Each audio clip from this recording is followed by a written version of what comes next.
ಪವಿತ್ರಾತ್ಮರ ನಾಮದಲ್ಲಿ ಆಮೇನ್.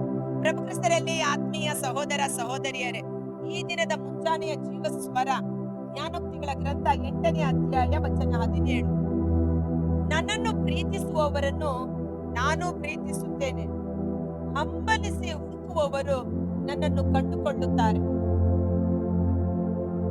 ದೇವರನ್ನ ಪ್ರೀತಿಸುವವರು ಅಥವಾ ದೇವರು ವಾಕ್ಯವಾಗಿದ್ದಾರೆ, ವಾಕ್ಯವೇ ಯೇಸು ಅಲ್ವಾ? ಸೊ ಜ್ಞಾನ ಯೇಸುವಿನಲ್ಲಿ ಅಡಗಿದೆ, ಯೇಸುವೇ ದೇವರ ಜ್ಞಾನವಾಗಿದ್ದಾರೆ ನಮಗೆ. ಸೊ ಈ ಜ್ಞಾನವನ್ನ ಪ್ರೀತಿಸುವವರು, ಆ ಜ್ಞಾನ ಅವರನ್ನ ಪ್ರೀತಿಸುತ್ತದೆ.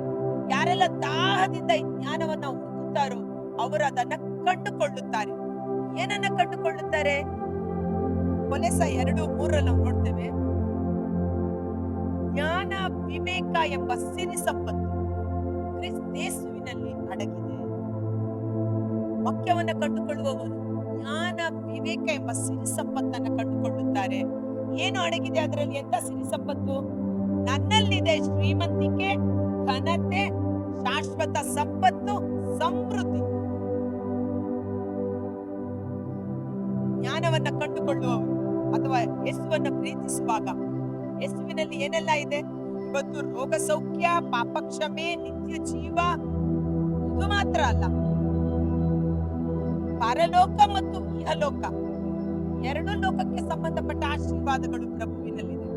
ಇವತ್ತು ಪಾರಮಾರ್ಥಿಕ ಆಶೀರ್ವಾದಗಳನ್ನ ಪಡೆದುಕೊಂಡು ನಾವು ಈ ಲೋಕದಲ್ಲಿ ಬಡತನ ದಾರಿದ್ರ್ಯದಲ್ಲಿದ್ದರೆ ಯೇಸು ಹೇಗೆ ನೈಜ ಸಾಕ್ಷಿಯಾಗಲು ಸಾಧ್ಯ?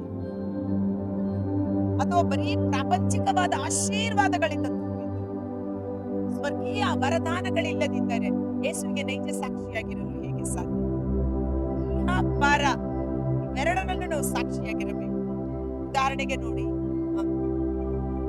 ಪ್ರಭು ಯೇಸು ಪೇತ್ರನಿಗೆ ಹೇಳುತ್ತಾರೆ, ಪೇತ್ರ ಬಂದು ಹೇಳ್ತಾನೆ, ತೆರಿಗೆ ಕಟ್ಟಬೇಕೆಂದು ಬಂದು ನಮ್ಮನ್ನ ಕೇಳ್ತಾ ಇದ್ದಾರೆ ಅನ್ನುವಾಗ, ತೆರಿಗೆ ಕಟ್ಟುವುದು ಯಾರು? ರಾಜನಿಗೆ ಜನರು ಕಟ್ಟಬೇಕು, ಸರ್ಕಾರಕ್ಕೆ ಜನರು ಕಟ್ಟಬೇಕು. ಆದರೆ ರಾಜನಿಂದಲೇ ವಸೂಲಿ ಮಾಡಲು ಸಾಧ್ಯವೇ ಇಲ್ಲ. ಈಗ ನಾನು ರಾಜಾದಿರಾಜ, ಆದರೆ ಈಗ ನಾನು ಮನುಷ್ಯನ ರೂಪದಲ್ಲಿರುವ ಕಾರಣ ಲೋಕದ ನಿಯಮಕ್ಕೆ, ಸರ್ಕಾರಕ್ಕೆ ನಾನು ಏನಾಗಬೇಕು ಎಂದು ಪೇತ್ರನಿಗೆ ಹೇಳುತ್ತಾರೆ. ನಾವು ತೆರಿಗೆ ಕಟ್ಟಬೇಕು, ಹಣ ನಮಗೆ ಬೇಕು, ಹೋಗಿ ನೀನು ಬಲೆಯನ್ನು ಹಾಕು, ನೀರಿನ ಬಾಯಿಂದ ನಾಣ್ಯವನ್ನು ಬಂದು ನಿನಗೂ ನನಗೂ ಸೇರಿ, ಅಂದರೆ ಶಿಷ್ಯರೆಲ್ಲರಿಗೂ ಯೇಸುವಿಗೂ ಸೇರಿ ತೆರಿಗೆ ಕಟ್ಟು. ಹೌದಲ್ಲ? ನಾನು ದೇವರ ಪುತ್ರ, ನಾನು ತೆರಿಗೆ ಕಟ್ಟಲು ಸಾಧ್ಯವಿಲ್ಲ, ನನ್ನ ಹತ್ರ ಹಣ ಇಲ್ಲ ಅಂತ ಸುಮ್ಮನೆ ಇರಕ್ಕೆ ಸಾಧ್ಯನಾ? ಇಲ್ಲ. ಇಹಲೋಕದ ಆಶೀರ್ವಾದ, ಪರಲೋಕದ ಆಶೀರ್ವಾದ, ಪರಗಳೆರಡಕ್ಕೂ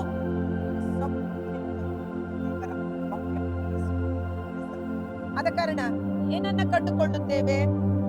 ನನ್ನಲ್ಲಿವೆ ಶ್ರೀಮಂತಿಕೆ, ಘನತೆ. ನಮ್ಮ ಹೆಸರಿಗೆ ಒಂದು ಘನತೆ, ಶ್ರೀಮಂತಿಕೆ, ಶಾಶ್ವತ ಸಂಪತ್ತು, ಸಮೃದ್ಧಿ. ಇನ್ನು 21ನೇ ವಾಕ್ಯ ನೋಡ್ತೇವೆ, ನನ್ನನ್ನು ಪ್ರೀತಿಸುವವರಿಗೆ ನಾನು ದೊರಕಿಸುವೆ ಸಿರಿ ಸಂಪತ್ತನ್ನು ಖಾದ್ಯವಾಗಿ.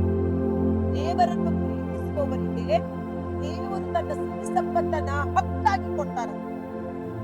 ಚಿನ್ನ ನನ್ನದು, ಬೆಳ್ಳಿ ನನ್ನದು, ಬಂಗಾರ ನನ್ನದು ಎಂದು ಸಿಕ್ಕೆಲ್ಲವೂ ನನ್ನದು ಎಂದು ನಾವು ಹೇಳಲು ಸಾಧ್ಯ.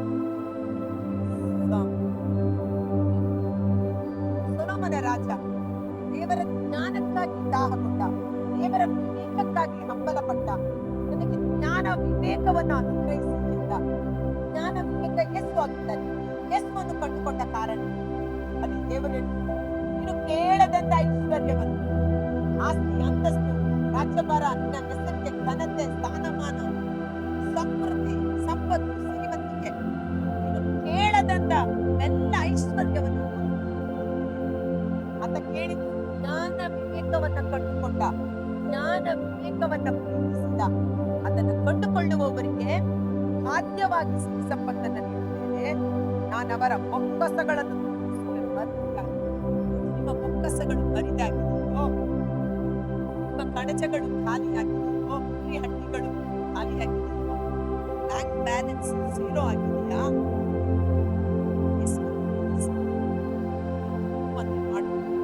ಕೇಂದ್ರ ರಾತ್ರಿ ಇಡೀ ನನ್ನ ಸ್ವಂತ ಬಲ, ಸ್ವಂತ ಪ್ರಯತ್ನ, ಒಂದು ನಿರಾಶನಾಗಿ ಸೀರೋನಲ್ಲಿ. ಆದರೆ ಯೇಸು ಹೇಳ್ತಾರೆ, ಬಲಗಡೆಗೆ ಹಾಕು, ಎಡಗಡೆ ಮನುಷ್ಯನ ಪ್ರಯತ್ನ, ಬಲಗಡೆ ದೇವರ ಪ್ರಯತ್ನ, ದೇವರ ಮೇಲೆ ವಿಶ್ವಾಸ, ದೇವರನ್ನು ಆಶ್ರಯಿಸಿಕೊಂಡು ದೇವರ ವಾಕ್ಯಕ್ಕೆ ಬೆದೆಯಲು ದೇವರನ್ನು ಪ್ರೀತಿಸಿ ಹಾಕಿದಾಗ ಅವನ ಬರಿದಾದ ಬಲೆಗಳು ತುಂಬಿ ತುಳುಕುವಷ್ಟು ಹೆಚ್ಚು ದೇವರನ್ನು ಪ್ರೀತಿಸುವವರಿಗೆ ಸೇರಿದಂತೆ ಹೆಸರಿಗೆ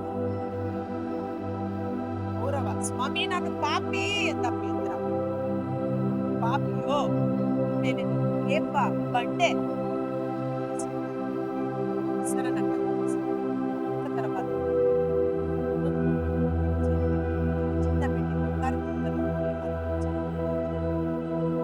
ದಿನ ನಮಗೆ ಪ್ರಕಟಪಡಿಸುವ ವಾಕ್ಯದ ಅಭಿಷೇಕ ಆಶೀರ್ವಾದ ನಂಬಿ ದೇವ ಈ ದಿನ ಈ ವಾಕ್ಯವನ್ನು ಕೊಟ್ಟಿದ್ದೆ, ನನ್ನನ್ನು ಪ್ರೀತಿಸುವವರ ಬೊಕ್ಕಸಗಳನ್ನು ತುಂಬಿಸಿಕೊಂಡು ಅವರ ಕಣಜಗಳು